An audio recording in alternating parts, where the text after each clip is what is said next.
Hello, my name is Thomas Verchot. I am a New York City-based trumpet player, but as you can see from behind me, I am not in New York City. With the whole COVID epidemic, I have vacated the city to my, as my Czech friends would say, my chata na venkově, my little cottage in the country. And I am thrilled to be contributing to Ostravská banda, the world. I've been associated with Ostravská banda since 2008, and I worked with Peter Kotick in New York with the SEM ensemble many years on and off before then. Being part of Ostravská banda is one of the most significant things that have happened to me in my musical career. I've been exposed to so many fantastic composers, gotten to know them on a personal level. Bernhard Lang, Christian Wolfe, George Lewis, have gotten to know, worked with Roscoe Mitchell, the many young composers that come through the Ostrava days, and who have gone on to have fantastic careers also, such as Alex Minchek and Kate Soper. And so then there's also my fantastic colleagues, the other musicians of Ostravská banda, who inspire me to continue to push myself musically as a trumpet player, technically, to meet these challenging scores that we continually have to play. And I have to also say, as a child of the Cold War, it's kind of thrilling every time that I fly into the Prague airport and I see the Praha sign in what appears to me as a very socialist font, to know that I'm going to be seeing my friends from all over what we used to call Eastern Europe, but from Czech Republic, Slovakia, Hungary, Poland, East Germany, as well as many parts of Western Europe. But just to know that I'm making this connection with these people who earlier on in my life would have been very difficult, if not, almost inconceivable, that I would have friends and musical colleagues all over parts of the world that were, for the most part, inaccessible. So I will be playing 4 pieces. Here comes a truck. I am in the country. It was a pickup truck. So I will be playing 4 pieces, significant pieces from this solo trumpet repertoire. And I hope you enjoy it. I will speak a little bit about each piece as they come up. Thank you.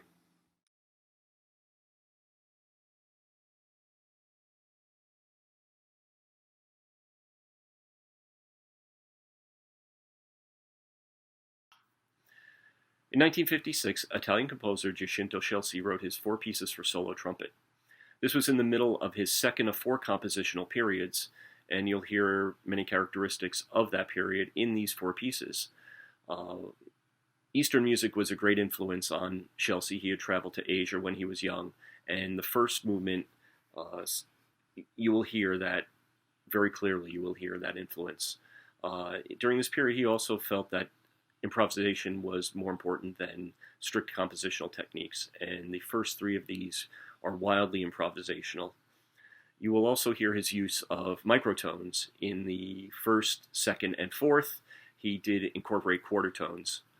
But I think what's most fascinating about the 4 of these pieces is watching his progression towards his compositional technique of writing pieces for just one note, which led to his masterpiece, the 4 pieces on a solo note for orchestra. The first piece starts off where you have many different sort of tonal centers with improvisations before he returns to that. He starts off with a B, and then he moves on to A flat, E flat, B flat, and E flat, which all become sort of tonal centers. But then when we get to the second piece, he sort of settles down, and there's only 2 main tonal notes, the D and the F sharp, that he continually returns to, with the F sharp actually overpowering the influence of the D. By the time we get to the third piece, even though it is still wildly improvisational, he keeps returning to A. But it's when we get to the 4th piece, you will see how he arrived finally at writing a piece really based on one note. The main note of this is F. The furthest he gets away from this is a major second to E flat. He uses Harmon mute, which you can have two different sounds with, opened and closed. Rhythm, dynamics is how he gets his variety in this, but this really shows how he arrived at writing pieces for just one note. I hope you enjoy these.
In 1966, composer Stefan Wolpe wrote his solo piece for trumpet.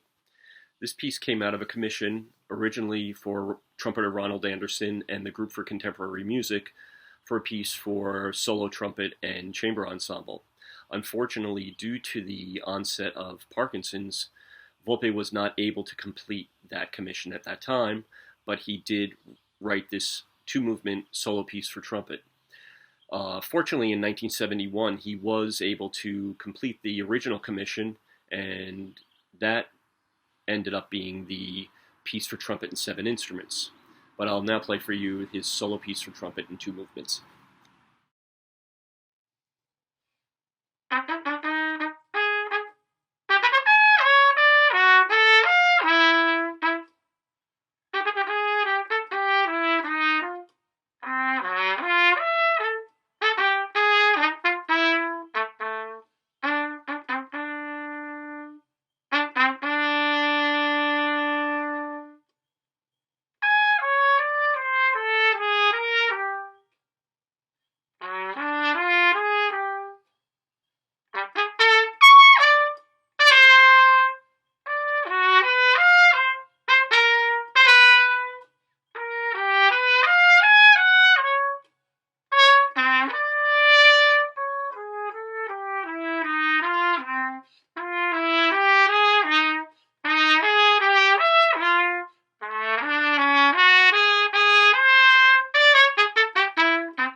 In 2006, the Remix Ensemble from Porto, Portugal created a multimedia music theater piece called Consequenzas.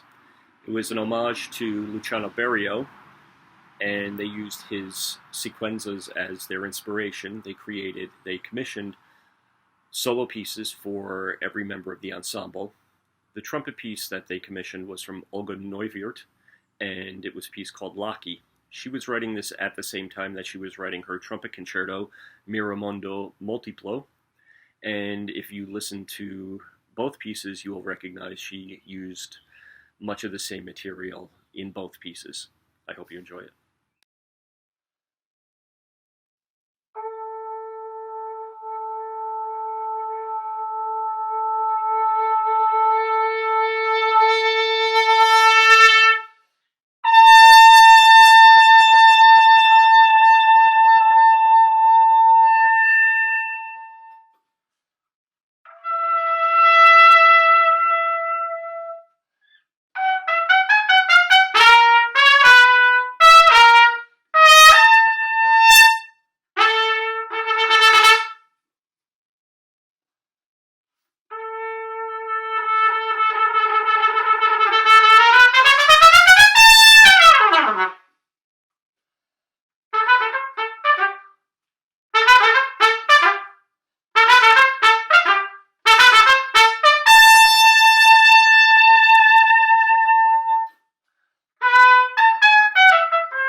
Between the years 2002 and 2011, American composer Elliott wrote 5 pieces entitled Retracing, 1 through 5. Each one of the pieces is for a solo instrument, and the pieces draw material from various pieces he had previously composed that had prominent parts for each one of these solo instruments. His Retracing 3 for solo trumpet, the material for that was taken from his A Symphony for 3 Orchestras that was written in 1976. It was a commission for the New York Philharmonic, and Pierre Boulez conducted the premiere for that. The solo trumpet part on that was performed by trumpet virtuoso Gerard Schwartz. And if you have a chance, I recommend listening to that recording. So I will be playing now for you Retracing 3 by Elliott Carter.